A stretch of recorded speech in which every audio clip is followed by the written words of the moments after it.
नमस्कार। आज की वीडियो में हम राष्ट्रीय एकता के बारे में देखेंगे। इस नोट्स के माध्यम से हम जानेंगे कि राष्ट्रीय एकता है क्या।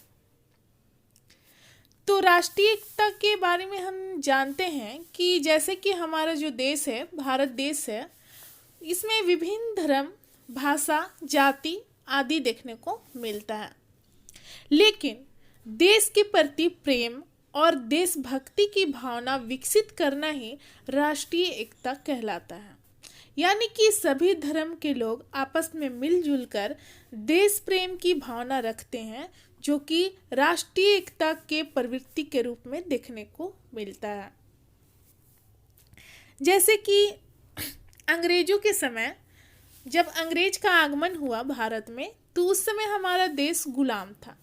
लेकिन जितने भी आंदोलन हुए, राष्ट्रीय आंदोलन, तो हमने क्या देखा कि सभी धर्म के लोग आपस में मिलजुल कर एक साथ होकर राष्ट्रीय एकता की भावना रखते हुए आंदोलन में कामयाबी भी उन्होंने हासिल किया और अनेक नेताओं का अपना महत्वपूर्ण योगदान रहा।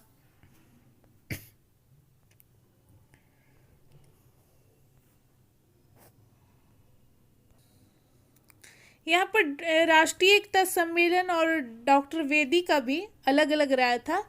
इन लोग का कहना था कि राष्ट्र के प्रति भक्ति की भावना रखना ही राष्ट्रीय एकता कहलाता है। अब आगे हम देखेंगे भावनात्मक एकता और राष्ट्रीय एकता में अंतर क्या है। भावनात्मक एकता में देखते हैं कि व्यक्ति के मन और विचारों के में एकता देखने को मिलता है। किसी चीज को करने के लिए वो ठान लेते हैं तो उसे पूरा करके ही रहते हैं। व्यक्ति के आंतरिक भावनाओं में ये प्रवृत्ति देखने को मिलता है। जबकि यहाँ पर राष्ट्रीय एकता में देखते हैं कि जैसे कि विभिन्न जाति धर्म के लोग रहते हैं, लेकिन ये सभी लोग आपस में मिलजुल कर एकता स्थापित करते हुए देशभक्ति की भावना रखते हैं। लेकिन भावनात्मक एकता में हम क्या देखते हैं कि व्यक्ति के आंतरिक विचारों में हम एकता देखने को उनमें मिलता है। राष्ट्रीय एकता की आवश्यकता क्यों है? इसकी आवश्यकता इसलिए है ताकि सभी लोग एकजुट होकर अपने देश के प्रति प्रेम भावना रखें और राष्ट्र के विकास में अपना महत्वपूर्ण योगदान दें, जिससे एक सभ्य समाज की भी स्थापना आसानी से किया जा सकता है। अब हम देखेंगे राष्ट्रीय एकता में बाधाएं कौन कौन सी है। तो सबसे पहले नंबर देखेंगे कि जातिवाद। जाति के नाम पर हम क्या देखते हैं कि लोग अलग अलग राय रखते हैं और उनमें काफ़ी सांप्रदायिकता जैसी भावना देखने को मिलती है। जाति के नाम पर लोग भेदभाव करते हैं, लड़ाई झगड़े करते हैं। तो इससे क्या होता है कि समाज खंडों में बंट जाता है और लोग अपने राष्ट्र के प्रति एकता प्रेम स्थापित नहीं कर पाते।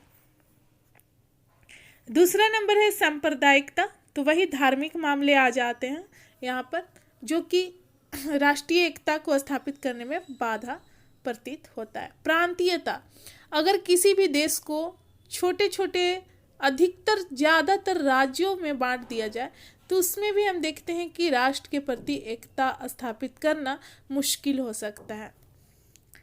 राजनीतिक दलदल यानी कि दल बदल, ये भी राष्ट्रीय एकता को स्थापित करने में बाधा पहुंचाती है। भाषा संबंधी विरोध, क्योंकि अलग अलग स्टेट के लोग अलग अलग भाषा को मान्यता प्रदान देने के लिए मांग करते हैं। तो इसमें भी देखेंगे कि राष्ट्रीय एकता को ये सारे कारण बाधा पहुंचाते हैं। आर्थिक असमानता यानी कि भेदभाव, आर्थिक रूप से भेदभाव करना। भ्रष्टाचार, निरक्षरता यानी कि शिक्षा की कमी, बेरोजगारी, मूल्य संकट, वोट की राजनीति। वोट में भी हम देखते हैं कि धर्म और जाति के नाम पर वोट की मांग की जाती है, जो कि ये सारे चीज राष्ट्रीय एकता को स्थापित करने में बाधा पहुंचाती है।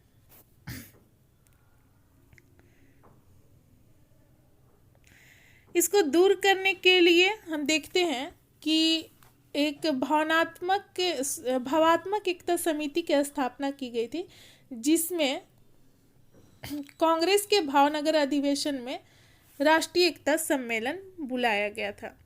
और भावात्मक एकता समिति के सुझाव इस प्रकार थे, जैसे कि पहला नंबर,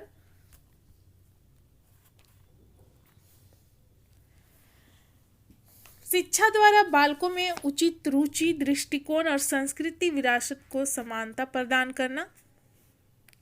इतिहास को भी यहाँ पर महत्वपूर्ण स्थान दिया गया है। इसमें बताया गया है कि लक्ष्य की प्राप्ति के लिए पाठ्यक्रम में इतिहास विषय को महत्वपूर्ण स्थान देना जरूरी है। इतिहास शिक्षण संचालन के लिए एक योग्य शिक्षक का भी होना जरूरी है। ये सारे सुझाव दिए गए थे भावात्मक एकता समिति के द्वारा। और ये भी कहा गया था कि राष्ट्रीय एकता के स्वरूप को पूरा करने के लिए इन सारे चीज़ों को ध्यान रखना जरूरी है। यहाँ पर राष्ट्रीय एकता के लिए शिक्षा उद्देश्य है। यहाँ पर बताया गया है कि सभी छात्र को देश के विभिन्न पहलू से अवगत कराया जाना चाहिए ताकि सभी चीज़ों को छात्र जान सकें। छात्रों को स्वतंत्रता प्राप्ति के विषय में विशेष जानकारी दिया जाना चाहिए कि स्वतंत्रता किस तरीके से, किन कठिनाइयों से प्राप्ति की गई, राजनेताओं का क्या क्या योगदान रहा। राष्ट्रीय स्वतंत्रता के विकास के लिए सभी जाति, संप्रदाय और धर्म के लिए शिक्षा दी जानी चाहिए ताकि सभी लोग एक दूसरे के साथ मिलजुल कर रहें। अब देखेंगे राष्ट्रीय एकता के लिए शैक्षिक कार्यक्रम का सुझाव क्या था। तो पहला नंबर है यहाँ पर कि स्कूल और कॉलेज में पढ़ाई होने वाली पाठ्य पुस्तकों की जांच होनी चाहिए कि सिलेबस में क्या क्या शामिल किया गया है। इस तरह की शिक्षा दी जाए जिससे राष्ट्रीय एकता का विकास हो, सभी लोग आपस में मिलजुल कर रहे हैं, सभी धर्म जाति के लोग एक साथ मिलकर लोकप्रिय जैसे कि मेला त्योहार में भाग ले, जिससे राष्ट्रीय एकता की भावना विकसित होगी और सभी लोग एक दूसरे के धर्म का रिस्पेक्ट भी करेंगे। सांप्रदायिक खतरों के बारे में लोगों को शिक्षा देने के लिए जनसंपर्क आंदोलन किया जाना चाहिए। लोगों को बताना चाहिए कि आपस में मिलजुल कर रहे हैं। और यहाँ पर है कि सरकारी नौकरी धार्मिक, प्रांतीय और सांप्रदायिक आधारों पर नहीं होनी चाहिए। सरकारी नौकरी जो है वो धर्म और जाति के आधार पर नहीं दिया जाना चाहिए। अब हम देखेंगे राष्ट्रीय एकता के लिए, राष्ट्रीय एकता स्थापित करने के लिए शैक्षिक कार्यक्रम का सुझाव क्या है।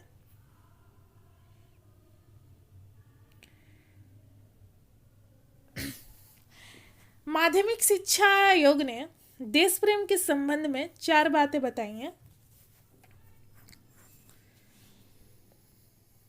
पहला नंबर है यहाँ राष्ट्रीय हित के लिए व्यक्तिगत हित का त्याग करना, यानी कि अपने राष्ट्र की सेवा के लिए हर समय तत्पर रहना, तक कितना भी कठिनाइयाँ क्यों ना आए उससे जूझते हुए अपने राष्ट्र सेवा के लिए हमेशा तैयार रहना। दूसरा, देश की निर्बलता को स्वीकार करने की तत्परता, यानी कि हमारे देश में जो जो भी कमियां हैं उसको पूर्ण रूप से स्वीकार करना, व्यक्ति के योग्यता के अनुसार पद दिया जाना और देश की सामाजिक और सांस्कृतिक उपलब्धियों का सही मूल्यांकन किया जाना चाहिए कि कौन कौन सी उपलब्धियां हमारे देश में है और कौन कौन सी नहीं है। और व्यक्ति को सरकारी पद पर उनकी योग्यता के अनुसार ही नियुक्त किया जाना चाहिए, किसी प्रकार की धांधली नहीं होनी चाहिए। अब हम देखेंगे आगे शिक्षा का यह कार्यक्रम विभिन्न स्तर पर इस प्रकार होनी चाहिए, जैसे कि प्राथमिक स्तर पर देखेंगे, जैसे कि यहाँ पर कहा गया है प्राथमिक स्तर पर कि पाठ्यक्रम में लोकगीत और कहानी को स्थान दिया जाना चाहिए ताकि बच्चा पूरी संस्कृति को समझ सके, क्षेत्रीय संस्कृति को समझ सके। कहानी के माध्यम से नैतिक भावनाओं जैसे गुणों का बच्चों में समावेश देखने को मिल सके। कहानी भारत के विभिन्न क्षेत्रों से चुनी जानी चाहिए ताकि क्षेत्रीय संस्कृति को बच्चा समझ सके। बच्चों के विभिन्न क्षेत्रों के महान व्यक्ति के जीवन से परिचित कराना चाहिए ताकि उन गुणों को, उनके द्वारा किए गए कार्यों से बच्चों को प्रेरणा मिले। बच्चों को सामाजिक जीवन की दशा से अवगत कराया जाना चाहिए ताकि समाज की प्रवृत्तियों को वो समझ सकें और आगे आने वाले उनके जीवन में जितनी कठिनाइयां हैं उनसे वो बच्चे अच्छा आसानी से परिस्थितियों का सामना कर सकें। अगला नंबर है बालकों को राष्ट्रीय गीत, राष्ट्रीय झंडा और राष्ट्रीय चिन्ह का ज्ञान देना, ताकि उनमें देशभक्ति की भावना, देश प्रेम की भावना का समावेश देखने को मिले। राष्ट्रीय त्योहार को मनाया जाना चाहिए, इससे संबंधित ज्ञान देना चाहिए। अब माध्यमिक स्तर पर क्या शामिल किया गया है शिक्षा में? बच्चों को भारत का सामाजिक और सांस्कृतिक इतिहास पढ़ाया जाना चाहिए, ताकि इतिहास से वो सीख सके कि जितना भी विकास हुआ है वर्तमान समय में देश की या विश्व का, तो लोगों ने किन किन परिस्थितियों का सामना किया, इन सारे चीज़ों को बच्चा जान सके। बच्चों को विभिन्न क्षेत्रों के सामाजिक और सांस्कृतिक दशा से अवगत कराना चाहिए, ताकि वो समाज और संस्कृति को समझे। देश को वैज्ञानिक और आर्थिक विकास की जानकारी देना, बच्चों को वैज्ञानिक और आर्थिक विकास की जानकारी देना जरूरी है, और बच्चों में राष्ट्रीय चेतना का विकास करना भी जरूरी है। विश्वविद्यालय स्तर पर क्या शामिल किया गया है राष्ट्रीय एकता लाने के लिए? समय समय पर विचार गोष्ठी का आयोजन किया जाए, ताकि अलग अलग विद्यालय से बच्चे आते हैं, तो सारे बच्चे अपने अपने विचार रखेंगे, तो बच्चे क्या करेंगे कि एक दूसरे से सीख सकेंगे। इन गोष्ठियों में भाग लेने के लिए अन्य क्षेत्र के विश्वविद्यालय के छात्रों को आमंत्रित करना चाहिए, ताकि सभी छात्र आपस में मिले और सभी एक दूसरे के अच्छे विचारों को ग्रहण करें। देश के विभिन्न भाग में युवा महोत्सव मनाया जाना चाहिए, और छात्रों को विभिन्न क्षेत्रों की भाषा, साहित्य, संस्कृति आदि तुलना का अध्ययन किया जाना चाहिए। निष्कर्ष में हम देखते हैं कि आज हम सभी भारत की स्थिति से परिचित हैं, और यहाँ पर आप देख सकते हैं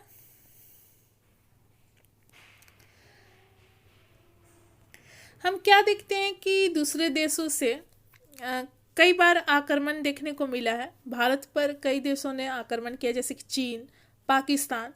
तो हमें आगे भी क्या करना है कि अपने देश की सुरक्षा के लिए राष्ट्रीय एकता स्थापित करना जरूरी है, ताकि सभी धर्म जाति के लोग आपस में मिलजुल कर रहें और राष्ट्रीय एकता यानी देश प्रेम की भावना को विकसित कर सकें।